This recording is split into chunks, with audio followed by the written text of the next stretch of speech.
one, the boy who wouldn't kneel. They called him the quiet one. In the dusty classrooms of Bondakai, while other boys laughed or fought under the punishing West African sun, he watched, eyes sharp, voice low, but inside, a storm had already begun. Ibrahim Traoré was just 10 years old when he first saw a man die. It was not on the battlefield, not on the news.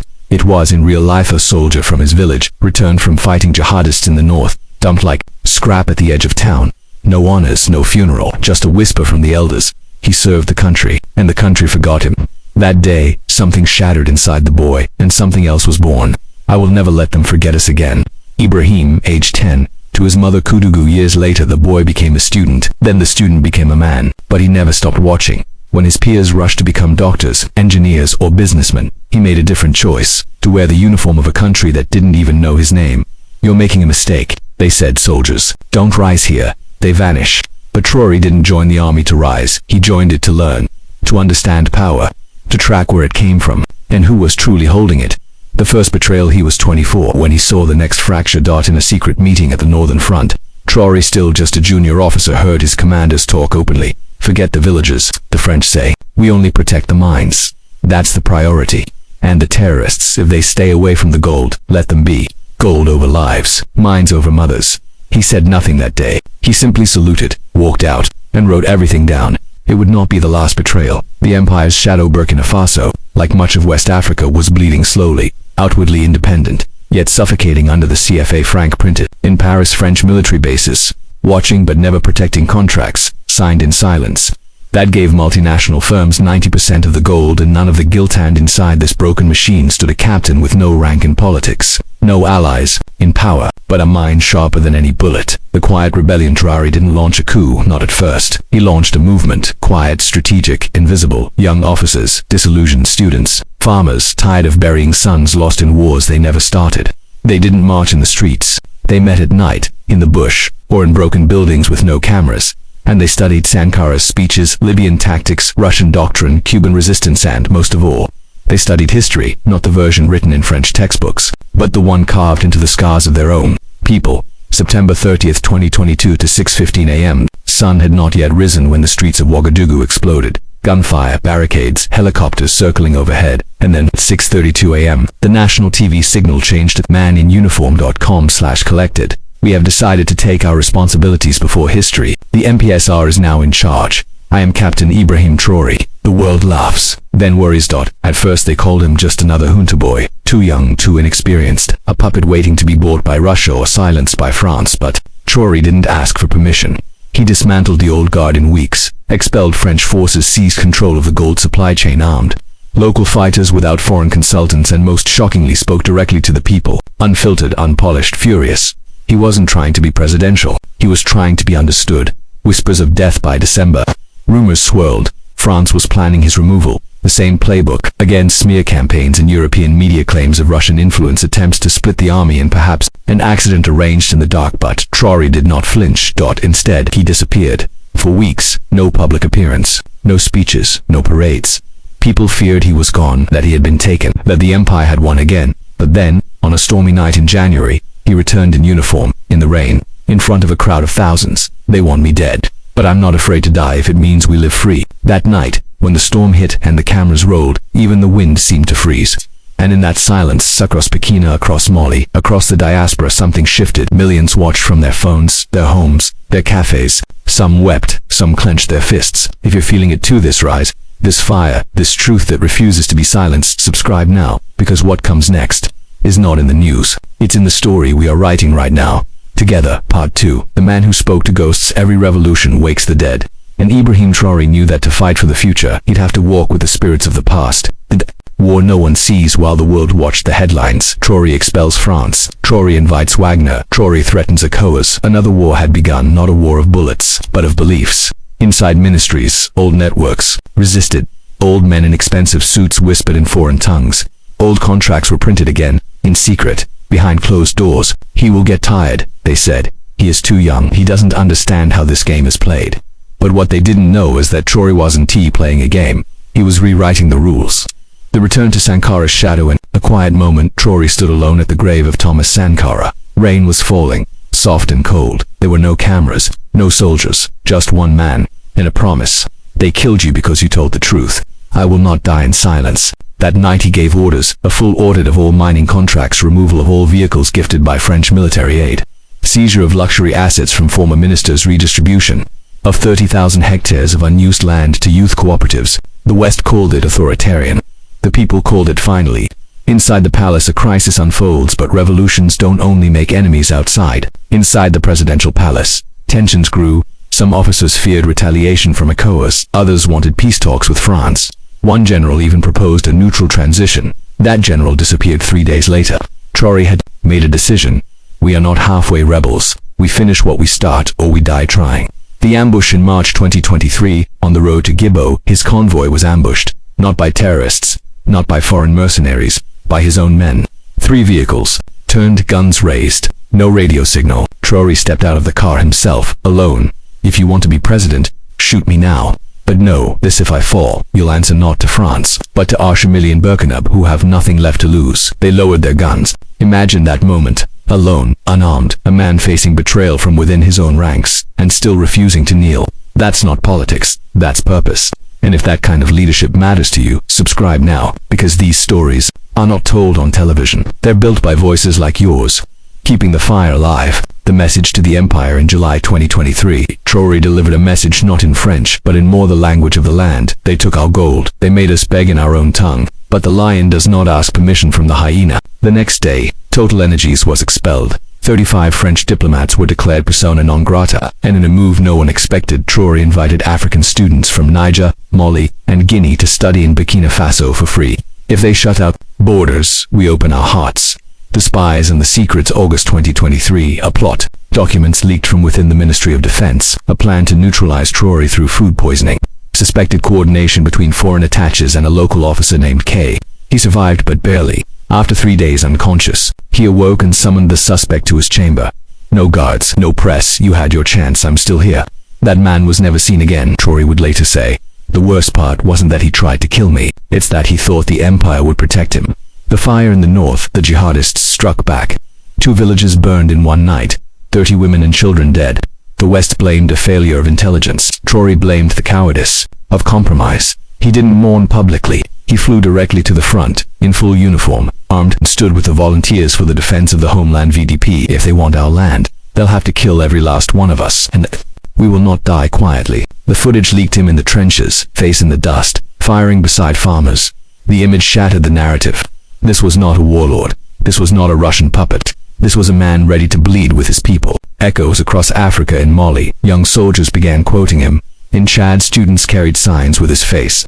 In Congo, musicians wrote songs titled Captain Courage. Even in France, some children of immigrants began asking, why don't we have someone like him? And in Washington, a note landed on a desk at the Pentagon. Traoré's influence is destabilizing. Recommend covert countermeasures. But at night, he did not sleep. His advisors noticed at first: dark eyes, silent dinners, short temper. He began drawing maps alone, placing stones on regions of conflict. He refused to use digital systems. He kept no diary. He trusted almost no one, and yet he kept moving.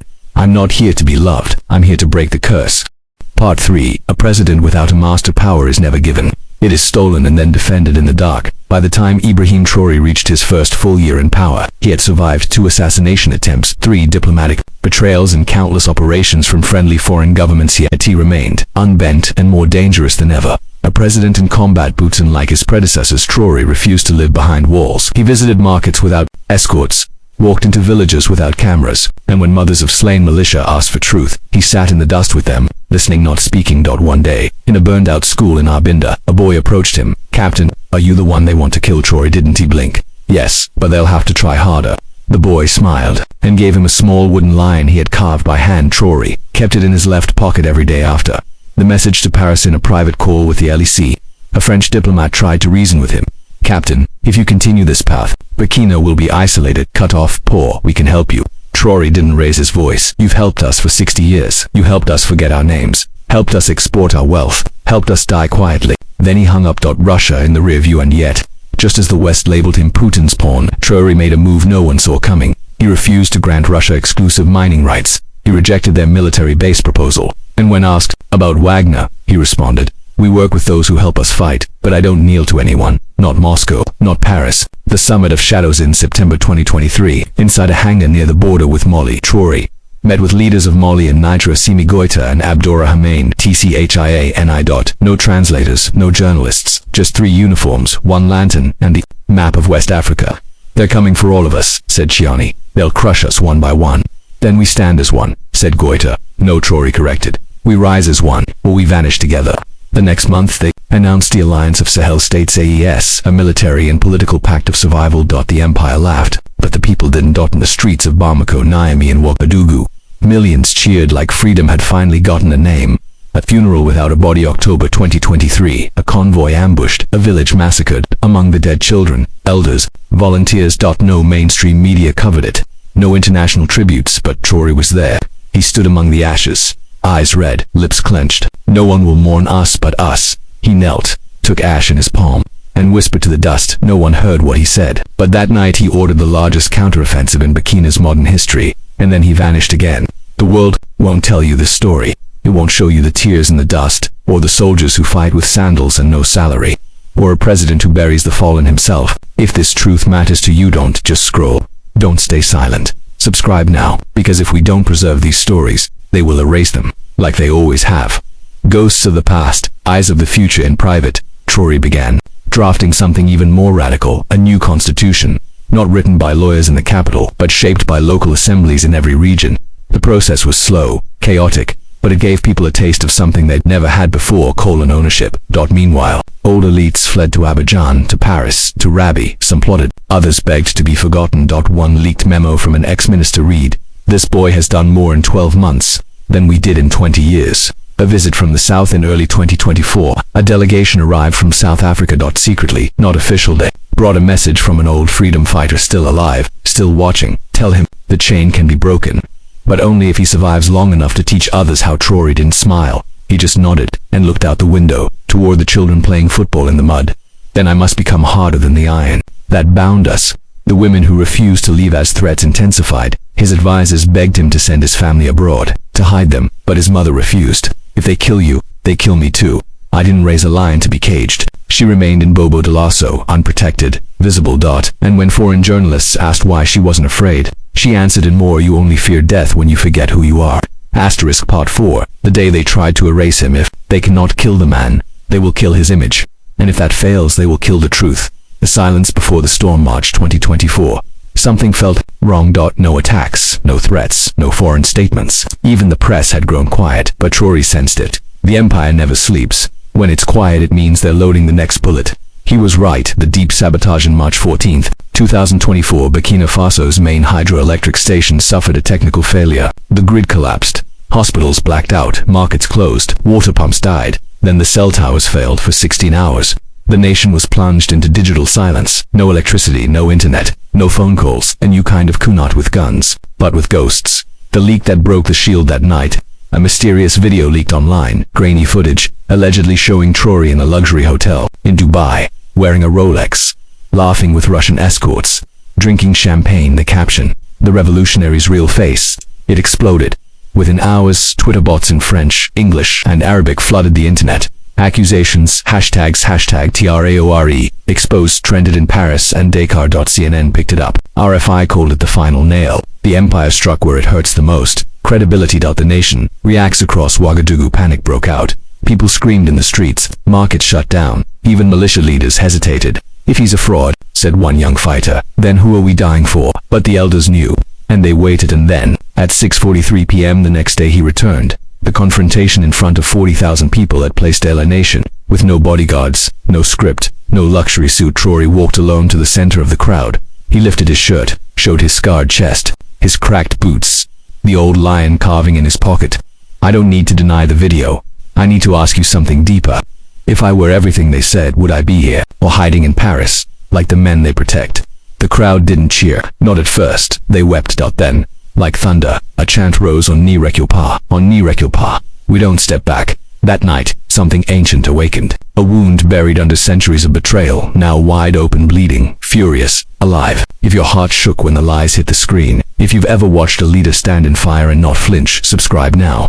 This isn't about Traoré, it's about the story they'll try to erase when we look away. The enemy within the video had been fabricated, AI generated, confirmed by forensics, but the source, it came from inside the Presidential Communications Unit. One of his closest advisors, codenamed Nemo, was a mole. He was caught trying to flee the country, captured at the border with encrypted drives, French and Belgian passports, and $250,000 in cash. Under interrogation, he revealed it all. A coordinated smear campaign linked to 2 embassies with digital assets prepared months in advance to destroy the AES pact by destroying Traoré's face-to-speech that changed Africa. March 29, 2024, Traoré gave what many now call a night speech. Standing under storm clouds, voice cracking from exhaustion, he declared, "This is no longer about Burkina Faso, this is about memory, about how long a people can be made to forget who they are." He paused, then pointed to the sky. The same planes that dropped food, once dropped fire, the same banks that lend us aid, once robbed us blind, the same voices that preach democracy, never let us choose our own kings. Silence then. Ibrahim Traoré is not your hero, he is your reminder. Rise, not for me, but for you. Holds despite the attack. Niger and Mali stood firm. The Alliance of Sahel States didn't break, it grew. Guinea requested observer status. Togo sent envoys. Even parts of northern Nigeria began organizing pro-ES demonstrations. For the first time in 60 years, the empire's map was cracking, and yet Traoré's eyes grew darker. He stopped sleeping again, refused foreign trips, trusted fewer and fewer. He wrote in notebooks no one was allowed to read, drew circles, arrows, names.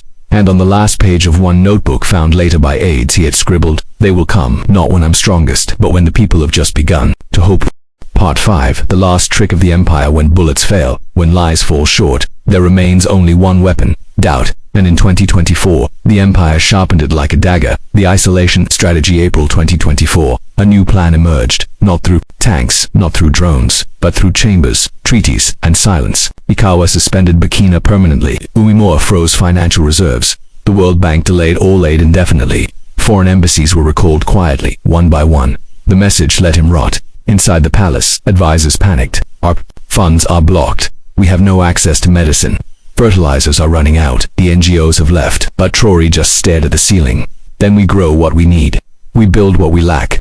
And we teach our children to never beg again. A nation begins to bend, but pride does not feed the hungry. In Koudougou, children lined up for rice and found none. In Kaya, a hospital shut down after the last generator failed. In Tenkodogo, gunfire returned, this time from starving youth who had once cheered Traoré's name. A rumor began to spread. He's losing grip. He's abandoned us. He's gone too far. And for the first time, the fire began to flicker. Whispers of rebellion. Some within the army began to reconsider. A colonel from the west proposed a transition council. Another wants a close ally offered to take over temporarily to protect stability. The betrayal was not open. It was whispered, layered, laced with smiles, but Traoré heard everything. And instead of responding with rage, he gathered them all. The room of iron in a concrete basement. Beneath the presidential palace, 12 men stood, ranked, decorated, confident. Traoré entered alone. You think I lost the people? Maybe I did. Maybe they were hungry, but let me ask you, who fed them before me? Who fought for them when the bullets came? Who stood in the rain when their sons were buried? Silence. If I fall, who rises with your foreign accounts? With your cousins in Paris, or your children in Montreal? He threw his lion carving on the table. If you want it, take it now. But know this, if I die by your hands, you'll need to kill the memory too. And memory is the one thing this land never buries. The secret broadcast that night, a hidden transmission, was released on shortwave radio, not on YouTube, not on social media. It was old school, analog, hard to track. A voice. Tired but steady. I will not step down, not because I want to stay, but because if I leave now, the hyenas return, and they will wear my skin while they eat your children. Across villages with no power, radios crackled in the dark. Fathers paused, children stopped chewing. And somewhere in a refugee camp near the border, an old woman whispered, "He's still fighting." The international offering. May 2024, a discreet letter arrived from a major European power. A proposal. Full debt forgiveness, a 10-year military aid package, $600 million in investment, and a Nobel Peace Prize nomination in exchange for one thing: step down peacefully, let the region stabilize, retire with honor, no war, no blood. Traoré folded the letter into 4, lit it with a match. Peace without dignity is slavery. Signs of collapsed economy screamed. 18% inflation in rural areas, teachers unpaid. For 2 months, mass resignations in public hospitals. Drought in the east intensified, and, worst of all, trust began to fade. Traoré refused to speak for 2 weeks. No addresses, no TV, no appearances. Even his advisors were locked out.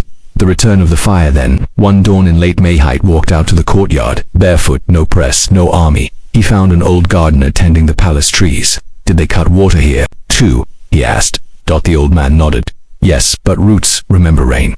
They will wait. Traoré closed his eyes. Then so will we. That same day, he signed an executive order. Creation of the National Food Reserve Authority, requisition of all abandoned private farms, ban on food export until national stockpiles were full, and quietly. On the side, he restarted a program no one expected. The gold for food exchange. Unrefined gold, traded directly with Asian and Middle Eastern partners, bypassing SWIFT, the IMF, and the World Bank. The world screamed, illegal, sanctionable, dangerous, but the people, they ate. And in the shadows, a foreign drone was spotted near the northern border, then another dot and another, and then one disappeared.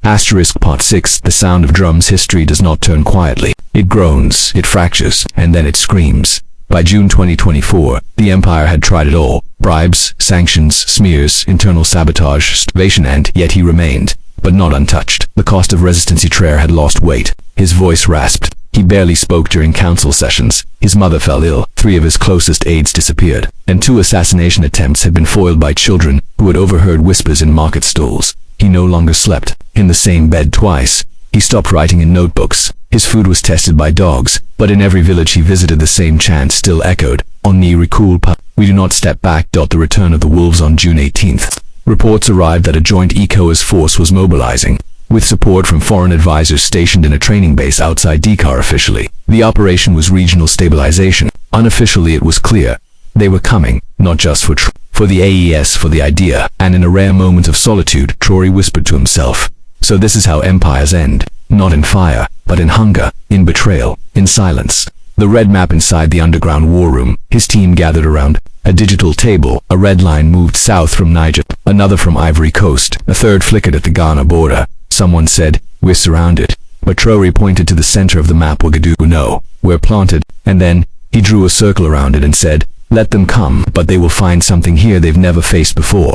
The call to the Sahel. He activated an encrypted frequency used only once before during the height of the 2023 crisis. To Goita in Mali, to Chiani in Niger, to contacts in Guinea, to whispers in Chad and Sudan. Prepare. If they strike one of us, they strike all. And this time we don't just defend, we reclaim. The Great Return. That same week, Oversense and Burkina volunteers who had previously left the country returned. Teachers, engineers, doctors, fighters. They came back, on foot, by truck, by mule if needed. One man walked from Ghana with a single sign: "If the lion fights, the cubs do too." No state media reported it, but videos flooded Telegram, and within 48 hours, the AES channels reported over 12,000 civilian volunteers mobilized across the Sahel. A letter from the grave. One morning, Traoré opened a sealed envelope. It had no name, no return address. Inside was a single sheet, handwritten in a trembling hand: "They will break your bones before they touch your mind, and when they drag your name through dirt, remember, dirt is where all seeds begin." It was signed with 2 initials, T.S. Sankara. No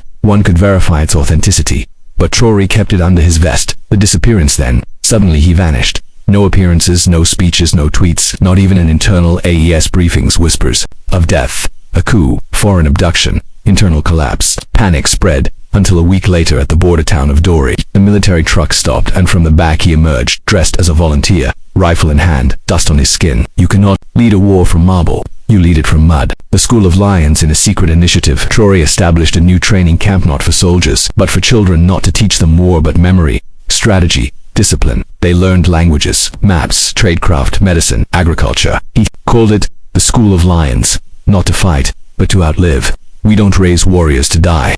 We raise minds that remember why we ever bled. The sound that shook the border. June 29, 22 at exactly 4 a.m. Residents near the Ghanaian border heard it. Drums, hundreds of them, ritual, deep, endless. The message was clear: we're awake. In towns across West Africa, similar sounds were reported. A cultural call, not ordered by any state, but spontaneous from the people. And on that day, no border patrol crossed into Burkina Faso. Part 7. The Threshold. Revolutions don't die. They either evolve or explode. The final move. July 2, 2024. Midnight. A satellite image revealed 20 armored vehicles moving south from northern Côte d'Ivoire.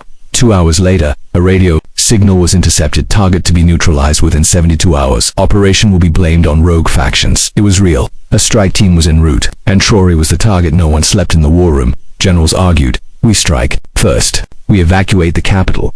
We called the UN, but Traoré simply said what happens now will echo for 100 years, not just in Africa but in every land still chained by invisible hands. Then he stood. I will not run, I will not hide, I will not let them write the ending. The people reset dawn. Something no one expected happened without government order, without social media. Millions took to the streets, not with weapons, with signs, with brooms, with food for the volunteers. Elders marched beside students. Mothers lifted their children to shout, no one touches our son. In Bobo, in Dedugu, in Zinyar, in what? The entire country became a shield. International panic inside. Diplomatic cables leaked from Brussels and Washington. If we proceed, civilian bloodshed will be inevitable. The target's legitimacy has grown beyond borders. We recommend reassessing the strategy. Immediate pause advised. And in Paris, one official wrote, the boy we once mocked has become Africa's most dangerous man. The ultimatum that evening. Traoré delivered a short final message. It aired only once, then was immediately banned on Western networks. You've taken our land, our gold, our names, but you will not take our breath. If I fall tonight, understand this, I am already everywhere. And then silence. No drones, no gunfire, no airstrikes, nothing. The empire blinked. And the world watched the hidden operation. Later it was revealed. 3 local operatives, embedded near the Ivorian border, had intercepted the strike team before it entered Burkina. No major confrontation, just a sudden disappearance of the convoy. Its signal vanished, its route erased. To this day, no one knows what happened to the 20 vehicles. Some say they were taken underground, others whisper they never existed at all. But from that night forward, no force tried to cross the border again. The rebirth. July 5, 2024 at the National Plaza. Ibrahim Traoré appeared, walking barefoot across the marble floor. No speech, no salute, just him standing still. Behind him a new flag was raised, the red, green and gold, but this time with a lion carved in the center, a symbol not of conquest, but of memory. One final whisper that night. In a private moment, a journalist asked him, Captain, you won, but what now? Traoré smiled faintly. I didn't win, we just remembered who we were. Part 8. The day the drums never stopped. Some stories don't end, they become echoes, and some men don't die. They become seasons. 1 year later, July 2025. Burkina Faso had not become a paradise. The roads were still cracked, the hospitals still lacked, the wounds still bled. But something had changed deeply. 87% of local food was now grown and consumed domestically. To mining companies once French-owned were now community-run cooperatives. Primary school enrollment had increased by 23%. Literacy campaigns had begun in 5 local languages. And, for the first time in national history, Burkina Faso had exported education, sending volunteer teachers to Mali and Niger. The captain refuses the crown. On the morning of the new constitutional referendum, Traoré made a declaration no one expected. I will not run for president. Gasps, confusion, accusations, but he stood firm. This was never about me. It was about remembering we are not children. We are not subjects. We are the storm they feared. And I am just thunder. He proposed instead a rotational council. 5 citizens elected from each region, reviewed every 18 months, answerable to no foreign body. Some called it chaos. Others called it Africa's first true experiment in horizontal democracy. The quiet days after stepping back, Traoré disappeared again. Some said he lived in a small house near Gua. Others claimed he traveled village to village by motorbike. There were even rumors of him teaching physics at a rural school under another name, but he never appeared on TV, never gave another speech, never claimed a title. He simply returned to the earth. The AES Lives Mali held its first national harvest festival in decades, inviting Burkina farmers to share seeds. Niger opened a Pan-African Defense Academy, teaching anti-coup strategy and local terrain warfare. Guinea launched a public archive project collecting oral stories from elders across the Sahel, and together they formed what they called the Council of Memory. Not a government, not an army, a library, a place to protect the truth from erasure. And at the heart of it, etched on stone, were the words, we are not what they wrote, we are what we remembered. The night of the ashes, on the anniversary of Thomas Sankara's assassination, a strange ritual was held across the AES nations. No music, no speeches, just silence, and then the sound of sweeping. Thousands of people swept the streets together, cleaning their soil, honoring their dead, and clearing the way for the seeds of tomorrow. It became known as La Nuit des Cendres, the Night of Ashes. A silent revolution. The last photograph. Months later, a photograph appeared in an underground publication in Niamey. It showed a man sitting under a baobab tree, barefoot, reading a book. Children sat in a circle around him. The man's face was hidden by shadow, but the carving in his hand, a wooden lion, was unmistakable. Under the photo, the caption read, "The president is no longer in the palace. He is in the people." The legacies. Some historians debated his methods. Critics called him a populist. Western analysts labeled him a nationalist anomaly. But on the streets, in the villages, in the songs of griots, and in the names of newborns across the Sahel, his story lives. Boys named Ibrahim, girls named Sankara, books rewritten, flags redrawn, dreams reopened. Final words. The voice of the soil. One day, an old farmer was asked, "What did Traoré give you?" He laughed. "He didn't give us anything. He just reminded us that we had never been poor, just poisoned. And once you spit out the poison, you taste your name again."